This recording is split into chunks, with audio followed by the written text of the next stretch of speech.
Ciao amici, bentornati sul mio canale. Oggi si torna a parlare di pesca. Situazione Sercasting quello vero, Sercasting quello tosto. Sono alla Sedonia, quindi tra il Lazio e la Toscana, una spiaggia meravigliosa.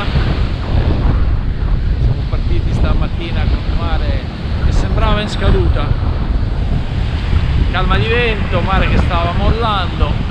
Poi verso le ore centrali, verso mezzogiorno, è cambiato tutto. Si è alzato questo vento piuttosto forte che ha, come potete vedere dietro, alzato immediatamente il mare, creando delle situazioni difficili, non facili. Ho dovuto spostarmi di 300-400 metri perché la corrente mi faceva letteralmente volare via i piombi. È di questo che voglio parlare, perché laddove mi stavano volando via i piombi sono rimasti in pesca perché ho cambiato la forma del piombo, e quindi passando da un piombo a ogiva sono passato a un piombo a palla e si è stabilizzato tutto.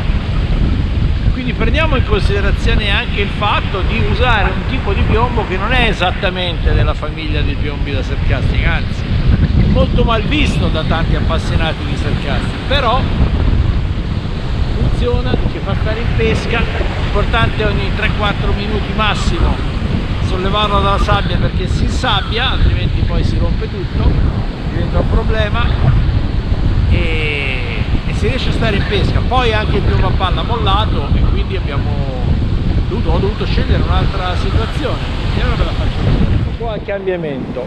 Prima era un settore cosiddetto rettilineo, riuscivo a stare in pesca comodamente, è uscita qualche orata, è uscita qualche brinetta, è uscito qualche saragotto. Poi è stato impossibile stare in pesca, ho preso una bella mormora. Adesso ho dovuto scegliere un settore molto più profondo, ovviamente, e lo si vede da questo gradino fortissimo che si è creato. E questa è la chiave di volta, perché di punto in bianco ho cominciato ad apparire saraghetti e continua mangianza, laddove prima non riuscivo proprio a stare in pesca. E questo è interessante. Ora diamo un'occhiata a quello che accade invece là fuori. Altro aspetto tecnico interessante: ho iniziato a pescare con il long arm 0,24, l'idea è di pescare l'orata fondamentalmente, e 0,24 lungo 1,20 m. Il primo lancio mi torna aggrovigliato, lo accorcio 1 metro, poi lo accorcio 80 cm, continua a venire su aggrovigliato. A quel punto sostituisco integralmente e passo dal long arm allo short rovescio da 1 metro, e da quel momento sono entrato in pesca. Quindi probabilmente il tenere l'aggancio del finale alto ha comportato una minore interferenza da parte della vorticità, da parte della corrente. Il terminale si è disteso bene e difatti ho cominciato a prendere pesci. Quindi prendiamo in considerazione anche questo aspetto.